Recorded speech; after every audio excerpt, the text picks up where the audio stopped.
بسم الله الرحمن الرحيم الحمد لله رب العالمين الرحمن الرحيم مالك يوم الدين إياك نعبد وإياك نستعين اهدنا الصراط المستقيم بسم الله الرحمن الرحيم قل هو الله أحد بسم الله الرحمن الرحيم قل هو الله أحد الله الصمد لم يلد ولم يولد ولم يكن له كفوا أحد بسم الله الرحمن الرحيم قل هو الله أحد الله الصمد لم يلد ولم يكن له كفوا أحد اللهم اغفر للمؤمنين والمؤمنات والمسلمين والمسلمات الأحياء منهم والأموات تابع لهم بيننا وبينهم بالخيرات إنك مجيب الدعوات إنك على كل شيء قدير میرے اللہ ہماری اس مقدس جگہ پہ حاضری اپنی بارگاہ میں منظور و مقبول فرما میرے اللہ حاضرین کے صغیرہ و کبیرہ گناہ معاف فرما ہمارے والدین کے صغیرہ و کبیرہ گناہ معاف فرما حاضرین کے جتنے مرحومین اس دنیا سے چلے گئے ان کی بخشش و مغفرت فرما میرے اللہ صاحب صاحب کی بلا کہیے تمام اپنی بارگاہ میں منظور و مقبول فرما اس گھر میں رحمتیں برکتیں نازل فرما ہماری سب سے ہم دعا والے سمن کے ظہور میں تعجیل فرما دعاؤں کی قبولیت کے لیے مل کے بلند تر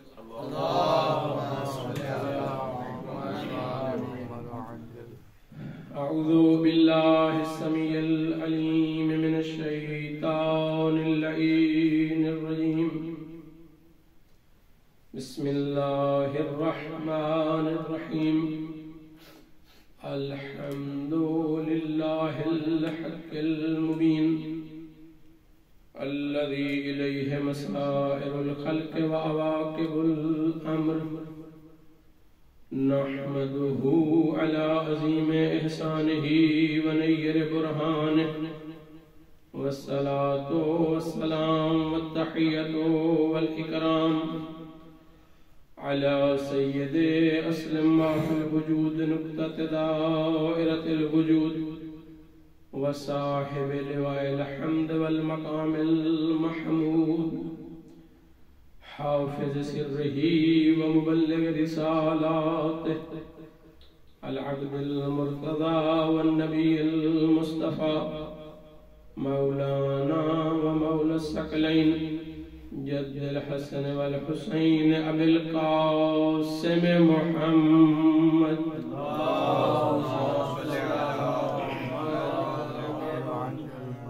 وعليه الطيبين الطاهرين المعصومين المظلومين الذين قيل في شانهم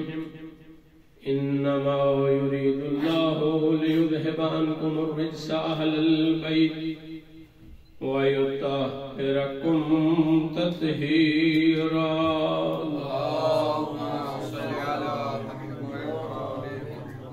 ولعنة الله على أعدائهم أجمعين من يومنا هذا إلى يوم الدين أما بعد فقد قال الله الكريم اقرأ باسم ربك الذي خلق درود بھیجئے بر محمد وآل محمد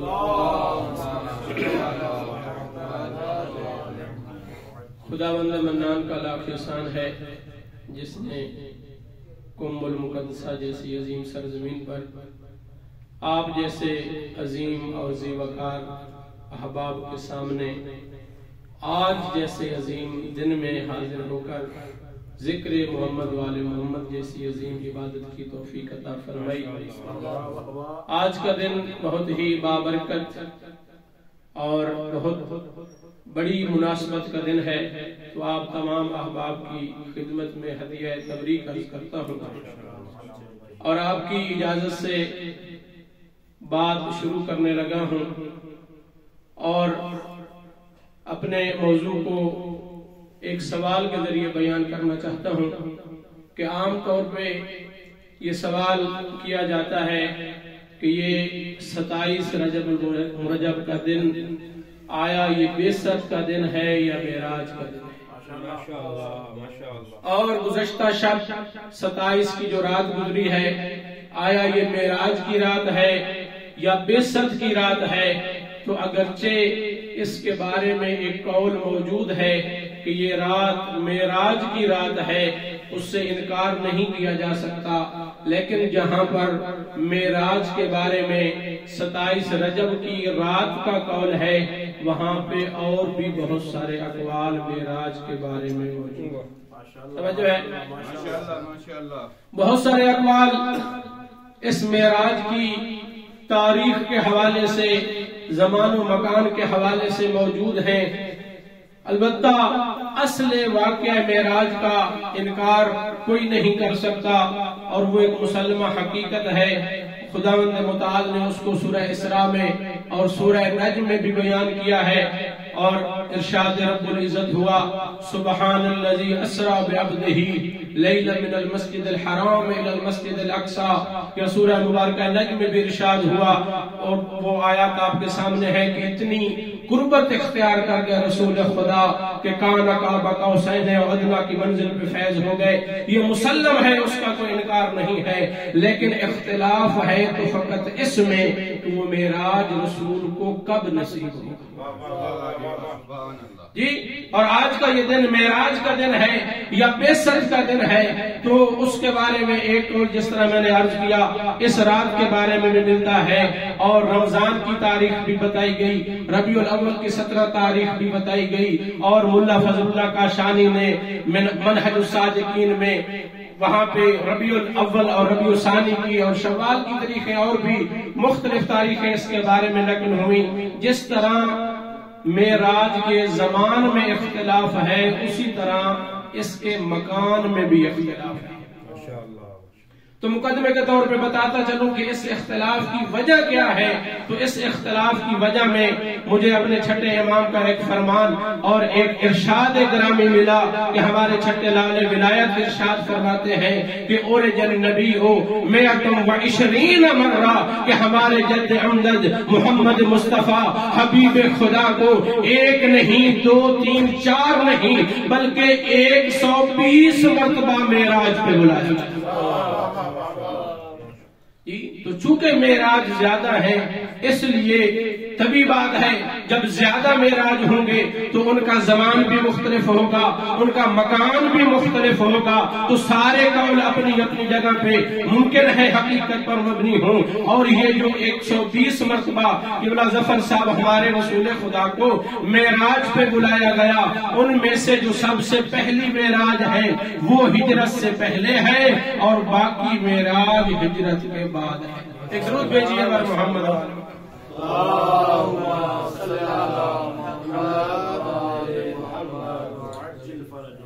ایک ہجرت سے پہلے، باقی ہجرت کے بعد، اور جو ہجرت کے بعد کا عرصہ ہے وہ کتنا عرصہ ہے؟ 10 سال کا. 120 معراجیں، 10 سال کا عرصہ،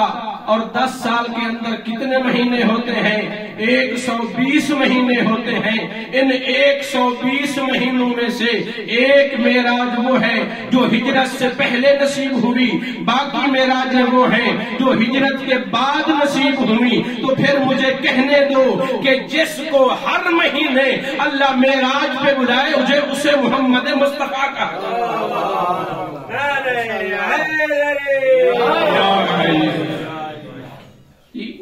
تو بہرحال اس سوال کا جواب تقریباً روشن ہو گیا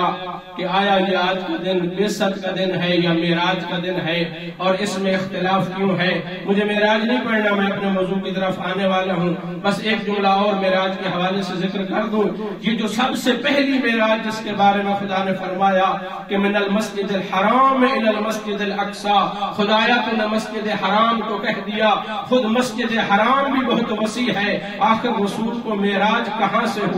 تو یہاں پہ ایک جو صحیح قول ہے وہ ملتا ہے کہ سب سے پہلا معراج رسول کو جناب ام ہانی، جناب ابو طالب کی بیٹی کے گھر سے. توجہ ہے، بعثت کا دن ہے. یہ وہ رسول معظم ہے زمانہ جناب ابو طالب کے بارے میں باتیں کرتا ہے. تو آئے ذرا دیکھیں کہ رسول خدا کی سب سے پہلی دعوت کا انتظام ہو تو وہ جس گھر سے شروع ہوتی ہے وہ گھر جناب ابو طالب کا گھر ہے. اور اسی رسول کو جب پہلی بار معراج پہ بلایا جاتا ہے وہ ابو طالب کی بیٹی کا گھر ہے.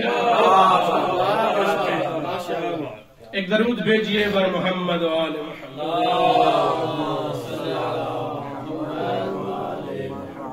بہرحال آج کا یہ دن جہاں پہ ایک قول کے مطابق معراج کا دن کہا جا سکتا ہے، وہیں پر جو اس کی اصل مناسبت ہے وہ بعثت کا دن ہے، چونکہ پہلی معراج بھی اگر مد نظر رکھی جائے تو علماء نے لکھا کہ وہ بعثت کے 10ویں یا 11ویں یا 12ویں سال ہوئی، یعنی رسول خدا صلی اللہ علیہ وآلہ وسلم پہلے مقام نبوت اور مقام رسالت پہ مبعوث ہو چکے تھے، اس کے بعد معراج کا سفر پیش آیا۔ تو اصل جو اس کی مناسبت ہے وہ بعثت ہے۔ بعثت ہے کیا آپ سب مجھ سے بہتر جانتے ہیں، فقط بچوں کے لیے یہ بات عرض کر دوں اور اپنے چھوٹے بھائیوں کے لیے، بعثت اس رات کو کہا جاتا ہے کہ جہاں پر خداوند متعال نے اپنے اس نبی کو باقاعدہ طور پر مقام نبوت پہ فیض کیا ہے۔ نہیں، یہ ہمارا عقیدہ نہیں ہے کہ نبی آج کے دن نبی بنے ہیں، نہیں، بعثت اور ہے، نبی ہونا اور ہے۔ ہم اس نبی کو نبی نہیں مانتے جو 40 سال بعد نبی بنے، بلکہ ہم اس کو مانتے ہیں جو یہ ارشاد فرماتا نظر ہے، وَكُنْتُ نَبِيًّا وَآدَمُ بَيْنَ الْمَاءِ وَالطِّينِ، میں تو اس وقت بھی نبی تھا جب آدم کی خلقت بھی نہیں ہے۔ نعرہ تکبیر، اللہ، نعرہ رسالت، یا رسول اللہ، نعرہ حیدری، یا علی، بلندتر صلوات، اللہم صلی علی محمد وآلہ محمد۔ تو آج کا یہ دن بہت عظیم دن ہے، یہ اتنا عظیم دن ہے کہ پورا ماہ رجب المرجب اگرچہ عظیم مہینہ ہے، بابرکت مہینہ ہے، لیکن امام محمد تقی علیہ السلام فرماتے ہیں کہ اس پورے رجب کے اندر 27 رجب کی رات وہ عظیم رات ہے کہ ہر اس چیز سے اس کی عظمت زیادہ ہے جس پر اللہ کے سورج نے اپنی تابش پیدا کی۔ ابن بطوطہ کے بارے میں مورخین نے یہ بات لکھی کہ وہ اپنے ایک سفر نامے میں لکھتا ہے کہ میں سفر کرتے کرتے 27 رجب کو نجف اشرف میں پہنچا تو میں نے دیکھا کہ دور دراز سے لوگ نجف اشرف آ رہے ہیں اور اپنی اپنی مرادیں اور حاجتیں پوری کر رہے ہیں۔ کوئی فقیر ہے تو مالا مال ہو رہا ہے، کوئی مریض ہے تو صحت یاب ہو رہا ہے، سب کی مرادیں اور حاجتیں پوری ہو رہی ہیں۔ لیکن وہ کہتا ہے میں نے ایک ایسے گروہ کو بھی دیکھا کہ جن کی حاجتیں پوری نہیں ہوئی، کوئی نادار ہے تو نادار رہ گیا، کوئی مریض ہے تو مریض رہ گیا۔ تو میں نے ان سے پوچھا وجہ کیا ہے؟ باقی تو سارے اپنی اپنی حاجتیں لے کے جا رہے ہیں، آپ محروم کیوں ہو گئے ہیں؟ تو انہوں نے کہا کہ آج تھی 27 رجب لیکن ہم دیر سے پہنچے ہیں، اب ہم پورا سال انتظار کریں گے اور اگلے سال اگر خدا نے ہمیں یہ موقع دیا اور ہم نجف میں حاضر ہو گئے تو ہم بھی اس نجف کے والی کے صدقے اپنی حاجتیں پوری کریں گے۔ تو سوال پیدا ہو سکتا ہے کہ یہ دن تو رسول کا دن ہے اور نجف کے اندر اور اعمال کے اندر بھی آپ سب مجھ سے بہتر اس بات کی طرف متوجہ ہے کہ جہاں پر اس دن کے اور اعمال ذکر کیے گئے وہاں پہ زیارت امیر المومنین علیہ السلام کو بھی بڑی فضیلت یہاں پہ حاصل ہے اور مستحب ہے۔ تو وجہ کیا ہے کہ یہ دن تو رسول کا دن ہے لیکن یہاں پہ زیارت امیر المومنین کیوں بتائی جا رہی ہے؟ تو میں کہتا ہوں کہ جہاں پہ یہ بعثت کا دن ہے وہاں پہ یہ ولایت کا دن بھی ہے۔ کیوں؟ اس لیے کہ جس بعثت کا اور جس نبوت کا یہاں سے آغاز ہوا ہے اس کے محافظ کا نام ولی اللہ۔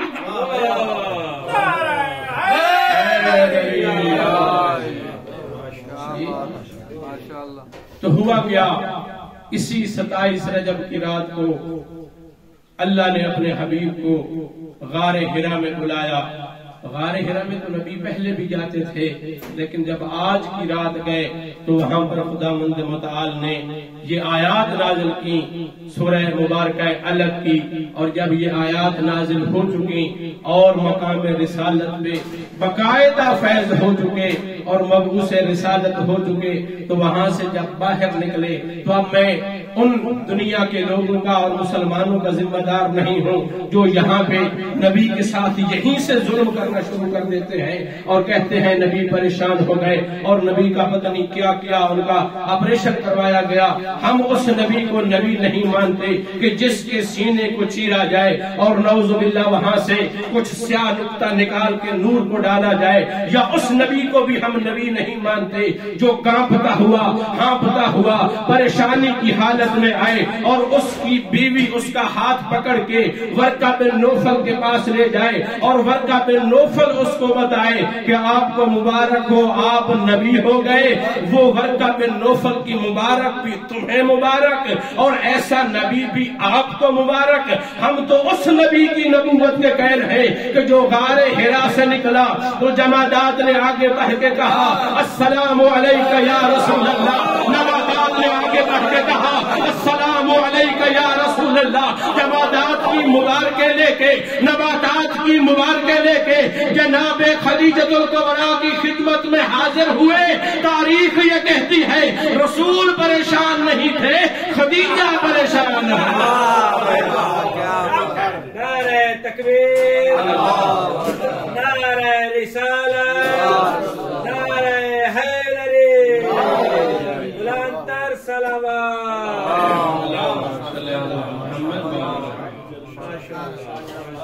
جی. جب رسول خدا حجرے میں تشریف فرما ہوئے آپ سب ٹائم اگر زیادہ ہو جائے تو بتا دیجیے گا کیونکہ یہ ذکر ایسا ہے کہ بارہ پڑھنے والے پتہ نہیں چلتا شاید سامعین تھک جائے. ایک درود بھیجیے بر محمد و آل محمد.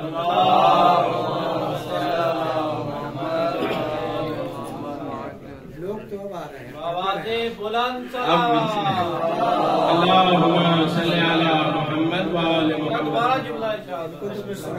جی جب رسول خدا صلی اللہ علیہ وآلہ وسلم باقاعدہ طور پر مقام نبوت اور مقام رسالت میں مبعوث ہو کے غار حرا سے باہر نکلے تو صحیح صاحب قبلہ کی فرمائش پہ جملے کا تکرار کرنے لگا ہوں تو یہاں پہ کچھ لوگوں نے کہا کہ نبی پریشان ہوئے, نبی کانپنے لگے, نبی پر پسینہ اتر آیا, نبی پسینے میں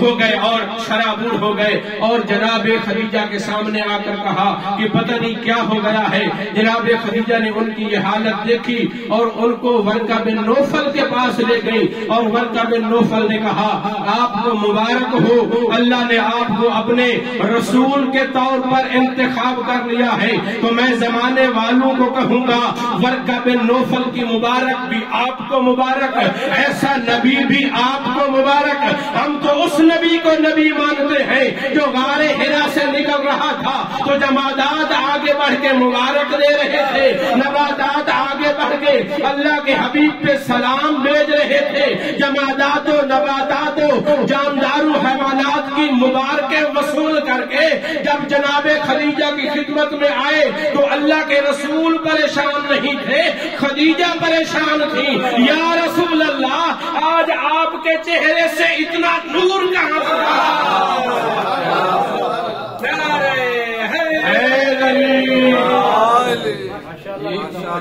اے محمد مصطفیٰ آپ کے چہرے سے اتنا نور کہاں سے آ گیا. میں اس بات کو چھوڑ کے قبلہ مستجاب شاہ جی آپ کی توجہ کی خاطر اس بات کو یہیں پہ روک کے ایک اور بات کرنا چاہتا ہوں کہ جو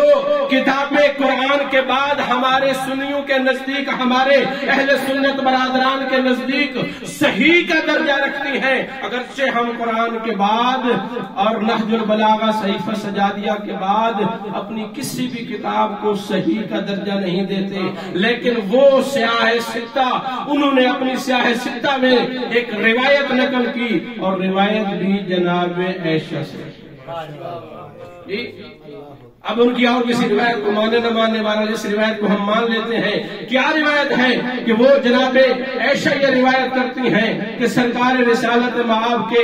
بعثت پر مبعوث ہونے کے بعد ان کی پیشانی کے اندر سے ایسا نور ساطع ہوتا تھا کہ تاریک کمرے میں اس دور کی بات کر رہا ہوں جہاں پر اس بجلی کا کوئی نام و نشان نہیں تھا, اس طرح کے کوئی بلب کا نام و نشان نہیں تھا. اس دور دور میں رسالت مآب کے مقام رسالت پہ مبعوث ہونے کے بعد جناب عائشہ زوج رسول یہ روایت کرتی ہے کہ تاریک کمرے میں اللہ کا رسول اگر موجود ہوتا تو اتنی روشنی ہوتی کہ ہم گری ہوئی سوئی ڈھونڈ سکتے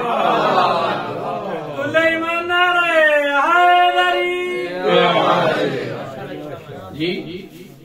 تو سوال پیدا ہوا کہ ہم آپ کی اس روایت کو تو غلط نہیں کہتے کہ آپ نے صحیح کے اندر لکھ دی، لیکن وجہ کیا ہے جب رسالت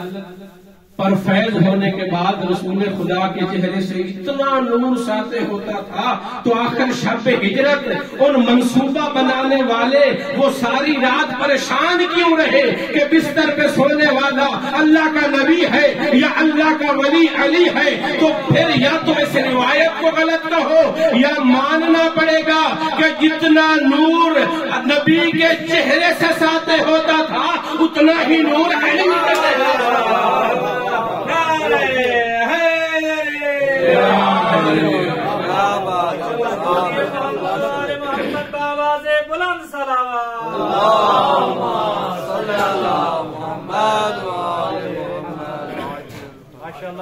جب سرکار مجرے میں تشریف لے آئے اور جناب خدیجہ کبریٰ نبی نور اس نور کا مشاہدہ کیا اور پوچھا یہ نور کیسا ہے؟ تو اللہ کے رسول نے فرمایا مبارک ہو وہ دن جس کا مجھے انتظار تھا، وہ دن آ گیا اور میری پیشانی کے اندر چھپا ہوا مخفی اور مکنون نور اللہ نے آج ظاہر کر دیا۔ تو جناب خدیجہ سے کہا اللہ کے رسول نے کہ آپ پریشان تو نہیں ہو گئی؟ تو جناب خدیجہ نے کہا نہیں میں پریشان نہیں ہوئی، مجھے تو پہلے ہی پتا تھا آپ اللہ کے نبی ہیں، میں بھی اسی دن کا انتظار کر رہی تھی۔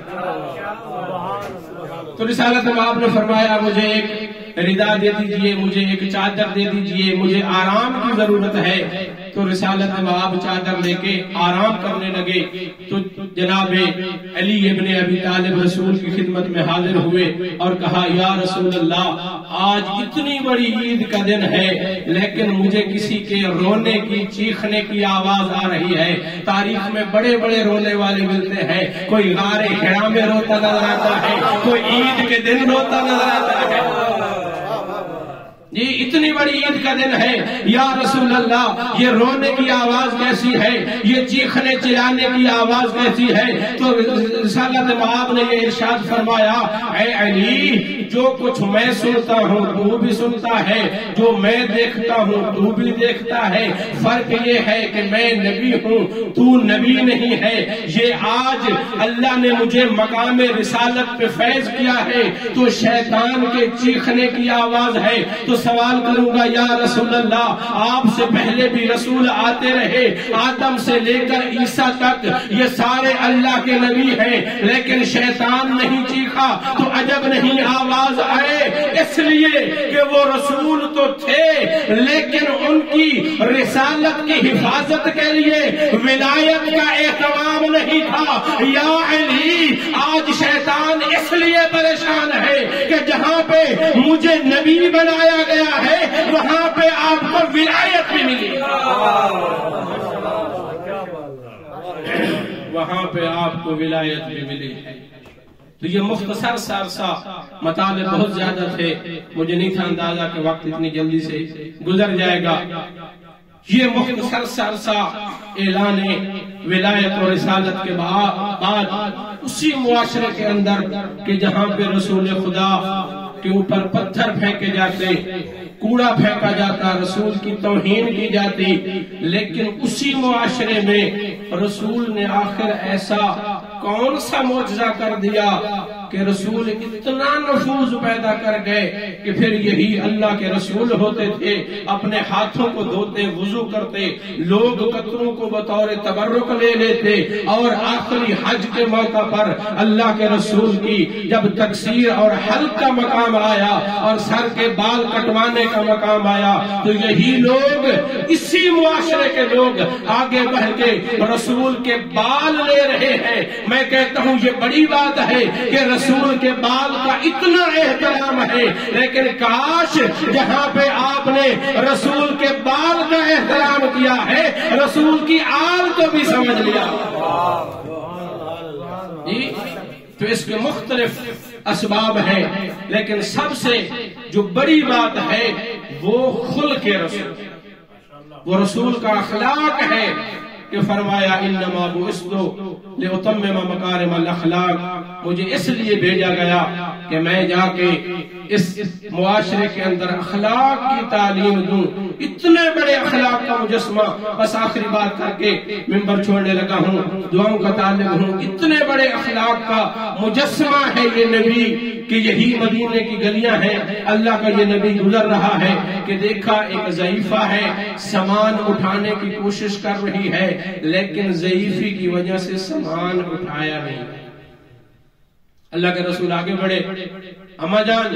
کہاں پہ جانے کا ارادہ ہے؟ میں آپ کی مدد کر دیتا ہوں۔ اللہ کے رسول نے سامان اٹھایا، سر پہ رکھا اور کہا اما جان آپ ہیں بزرگ، آپ ہیں بڑی، اب ادب کا تقاضا یہ ہے آپ آگے چلیں، میں پیچھے چلتا ہوں۔ اب اللہ کا رسول پیچھے پیچھے، وہ ضعیفہ آگے آگے، سفر ہو رہا ہے تو اللہ کے رسول نے کہا اما جان سفر تو لانی ہے، ذرا سفر میں کوئی بات ہو جاتی تو سفر آسانی سے کٹ جاتا۔ تو اس عورت نے کہا مجھے کسی اچھے خاندان کا لگتا ہے، میں اور تو کوئی بات نہیں کرتی، بس تجھے ایک نصیحت کرتی ہوں کہ یثرب میں کوئی ایک جادوگر آیا ہے، ذرا اس سے بچ کے رہنا۔ جی